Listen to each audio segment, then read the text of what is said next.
Pense numa dificuldade, meu Deus do céu, está aqui em cima, é muito difícil. Eu vou deixar aqui. Existirmos, a que será que se destina? Pois quando tu me deste a rosa pequenina. Bom, eu usei essa música do Caetano porque eu vou abrir um parênteses na minha fala. Ela fala da cajuína, que é um produto com o DNA 100% piauiense agora. A cajuína está inscrita como um patrimônio imaterial brasileiro. Isso é uma prova de que as coisas estão mudando e que a gente está começando a olhar para o nosso umbigo e ver que ele tem valor. Então, daqui para frente, sejamos doces e transparentes como a cajuína. Dessa frase do Caetano, essa música ele lançou em 79, em homenagem ao Torquato Neto, um poeta piauiense. E logo de começo ele fala, essa frase sempre teve na minha cabeça quando lançada. E eu nunca consegui entender, porque eu não tinha material para entender a profundidade existencialista que está contida nessa frase. E da importância que é a gente se colocar num eixo, onde olhando para um lado a gente encontra o passado e olhando para um outro a gente encontra o futuro. De um lado temos o futuro impreciso, incerto, duvidoso, e de um outro lado a gente tem o passado pontual, preciso, e orientando a partir dele toda a nossa trajetória. E eu proponho nessa conversa, que eu não espero que acabe em 10 minutos, porque eu estou aqui me tremendo, que a gente volte a olhar para esse passado com o intuito de entender melhor as nossas origens e buscar nesse passado uma gama de sentimentos que foi o que eu encontrei quando resolvi olhar para esse passado. Eu sei que aqui eu tenho certeza que posso encontrar pessoas que têm um passado muito recente no interior. Essa viagem que eu proponho não é o interior dos ambientes decorados que os arquitetos normalmente preparam para vocês. Eu proponho uma busca interna, uma viagem interna de cada um, em busca daquilo que falta hoje. O Marcelo mais cedo falou de que a gente precisa voltar as nossas atenções para o próximo, e é isso que eu proponho dentro da arquitetura. Eu pretendo olhar para o passado e redescobrir os valores que faltam na arquitetura de hoje. Pode ser que seja muito pretensioso, mas eu humildemente traço esse caminho de volta às minhas origens e tento trazer para a arquitetura que eu faço os valores perdidos e desgastados por uma neocolonização, que é o que a gente sofre mais ou menos hoje em dia. Eu não tenho muito material para mostrar, mas gostaria de falar sobre memórias, sobre identidade, sobre delicadezas, afetividade, saudade, melancolia até. Saudade é bom de sentir também, às vezes dói, mas é bom de sentir. E eu tenho certeza que nesse passado que vocês têm, ligados às cidades por onde vocês passaram, quer seja do interior, quer seja um passado rural, proveniente das origens de vocês vão encontrar lembranças que são saudáveis e que são mantidas dentro de um relicário. São memórias que vêm de uma viagem que foi feita para a casa de um avô, ou a casa de um tio durante as férias.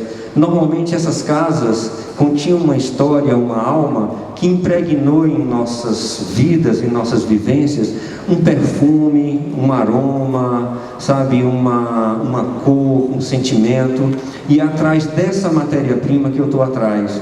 Então eu convoco todos a mergulharem um pouco nesse passado e tentar descobrir esses valores que normalmente nós perdemos ao construir a arquitetura de hoje. Na verdade, não só a arquitetura, porque a arquitetura é mais um produto da humanidade, mas a gente perdeu entre as nossas relações. Eu costumo falar como arquiteto que a gente precisa olhar para a cidade e ver que a cidade, no caso Teresina, anda muito mal cuidada, anda muito descuidada. Nós temos entorno maravilhosamente verde e que desrespeitosamente vem afetando as nossas vidas com esse enorme bolsão de calor que nós estamos criando. Teresina é uma cidade geograficamente muito bem posicionada porque ela é uma cidade mesopotâmica banhada por 2 rios diferentes. É comum que cidades como essas características se envolvam no vapor da evaporação dos nossos dias quentes e criem no centro, por exemplo, aquele inferno que a gente está acostumado a lidar. Mas a cidade não é culpada disso. O maior culpado disso somos nós, com as nossas ações, à medida em que desmatamos desenfreadamente, à medida em que tiramos aquela mangueira do fundo do nosso quintal. E aí a gente vem falar da cidade. Teresina precisa ser amada. A gente não pode viver numa cidade onde as relações existentes são de ódio. As pessoas falam de ódio de Teresina como se o calor... A gente não pode lidar com esse calor. A gente tem que lidar com esse calor de uma outra maneira. Então, assim, o piauiense, o teresinense normalmente se ufana de Teresina cidade verde. Teresina não é mais cidade verde. Há muitos anos ela perdeu esse título. Mas até isso o piauiense, o teresinense consegue manter como se fosse uma medalha no peito. Mas se esquece de ver que as ações dele estão trazendo para Teresina tempos insuportáveis. Nós sentimos na pele, com o passar dos anos, o aumento da temperatura. E isso está ligado diretamente às ações antrópicas. O homem é o responsável por isso. E o que eu estou aqui para falar de arquitetura, de que maneira a gente pode diminuir isso? A gente pode diminuir isso tratando melhor a cidade, criando espaços de convivência. Nós temos uma área muito nobre, que é uma área de transição entre a floresta de Mata Atlântica e a Amazônia, que se casam exatamente no Piauí. O Piauí é um lugar no mundo diferente de todos os outros que você pode encontrar. A biodiversidade do Piauí é diferente. Nós temos a Caatinga, nós temos o Cerrado, que são biomas não encontrados em nenhum outro lugar do mundo. Isso torna o Piauí valoroso. Eu quero falar desse olhar em especial, de você deixar de olhar para o que é de fora e encontrar dentro o que é específico, o que é original, o que é só seu, e valorizar a partir disso. Então, por que eu tenho que desmatar essa mata que futuramente poderia ser o nosso pulmão verde, o nosso ar-condicionado natural? Por que as empresas que se preocupam em fazer os condomínios fechados não se preocupam mais com a natureza? Por que nós, em algum momento, o homem perdeu esse elo com a natureza? Eu proponho um retorno ao selvagem, um retorno onde o homem poderia viver mais em paz e respeitasse mais a natureza. E eu quero chegar a isso de uma maneira até muito romântica, trazer para a arquitetura dentro das cidades.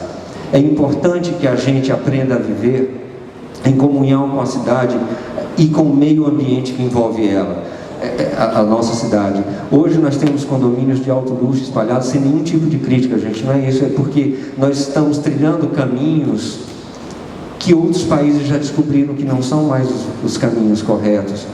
Os valores estão mudando, os paradigmas estão quebrando, e a gente vem falar de arquitetura sustentável numa cidade que premia uma cultura que não é nossa. A gente planta um pinheiro na nossa fachada quando a gente tem uma carnaúba.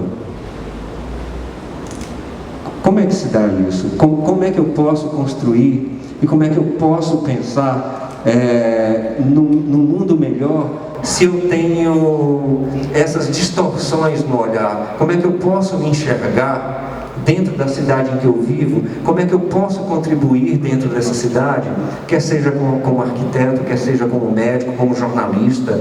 Eu vejo pessoas das mais diversas áreas se preocupando com esses temas.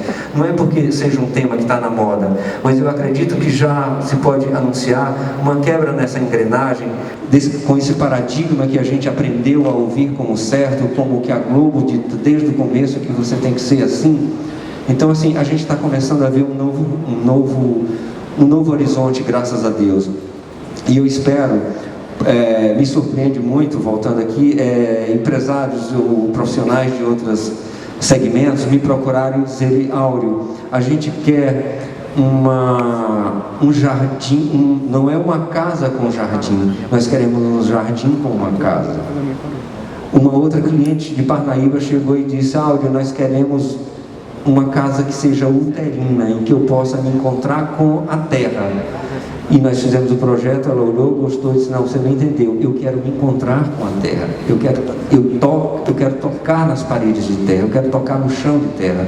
Então, você vai vendo que aos poucos as pessoas começam a mudar o olhar e a gente se volta lá para aquelas casas da infância da gente, de paredes largas e grandes vistas para um jardim interno, herança dos portugueses e dos mouros, e ver que havia ali um modelo talvez cafona ou datado, mas que funcionava, porque havia uma preocupação com a distância entre o ser humano e o pé direito, entre os habitantes e o pé direito daquela casa, levando para o alto calor que entrava.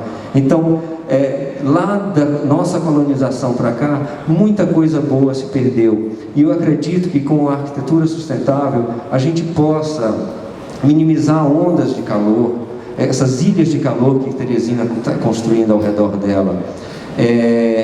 A gente tem uma cliente que chegou para a gente e disse: olha, Áurea, eu quero uma casa-jardim. Eu não quero viver numa casa, eu quero uma casa-jardim. E a gente fez essa casa-jardim para essa cliente, porque a gente premiou com todas as soluções sustentáveis que chegam para a gente aqui. Graças a Deus a gente vive numa cidade. Ainda há pouco conversava com o Ney e eu dizia para ele que eu ficava surpreso que Teresina, a gente pode viver realmente, a gente está bem adiantado nesses processos, que algumas coisas são atingidas muito facilmente. Você pode ter uma casa 100% sustentável, com soluções que tragam conforto térmico, conforto, ventilação cruzada, energias limpas, reuso de água. Tudo isso não é mais um sonho. E eu acredito que com a arquitetura que a gente tenta desenvolver para a cidade, um dia a gente possa transformar Teresina numa cidade um pouco mais humana, menos quente, mais amável, as pessoas são irritadas, mas elas se esquecem que a prova de tudo isso são elas, porque elas se relacionam mal com a cidade, elas trafegam mal no meio da cidade. Se tem uma árvore com um cupim, o que se faz? Corta a árvore, não trata o cupim. E aí a gente vai perdendo, a cidade está ficando cada ano mais quente, mais insuportável. Nós temos diferenças de temperatura de 1 a 2 graus do centro para cá, para a Zona Leste, só por conta da divisão do rio. E isso poderia ser potencializado, isso poderia ser aumentado, nós poderíamos ter uma Teresina muito melhor, mas a gente precisa despertar para isso, para entender que no universo que a gente está vivendo, esses modelos estão fadados a desaparecer. A gente precisa mudar a maneira de olhar para a cidade, ser mais afetuoso, mais carinhoso com a cidade. Existem lugares aqui em Teresina com 3 parques. Teresina é uma cidade praticamente com 3 parques: a Cuticabana, o parque lá da Lagoas do Norte, quando nós poderíamos ter isso muito mais. Existe uma falta de atenção, uma falta de cuidado para com a cidade. E eu acredito muito que a gente esteja no início, mudando um pouco o rumo dessa história. E eu queria finalizar mostrando a vocês o Movimento Plantar. O Movimento Plantar é um movimento de autoria lá do nosso escritório, que é um movimento simples, não é burocrático, não é nada, é uma coisa, você se responsabiliza por uma árvore durante 2 anos, o período em que ela precisa para se desenvolver com saúde.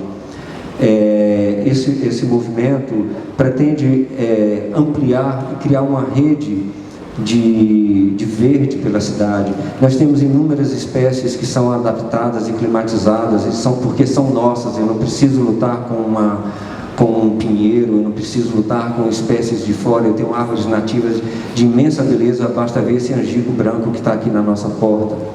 Então, o Movimento Plantar vem pedir a cada um de vocês que plantem uma árvore e cuide dela, não muito distante de você para não dar trabalho. Eu tenho certeza que em 2 anos vocês vão estar encantados com esse movimento e vão plantar uma segunda árvore e depois uma terceira e depois mais uma outra. Então, conto com vocês. Isso. Muito obrigado.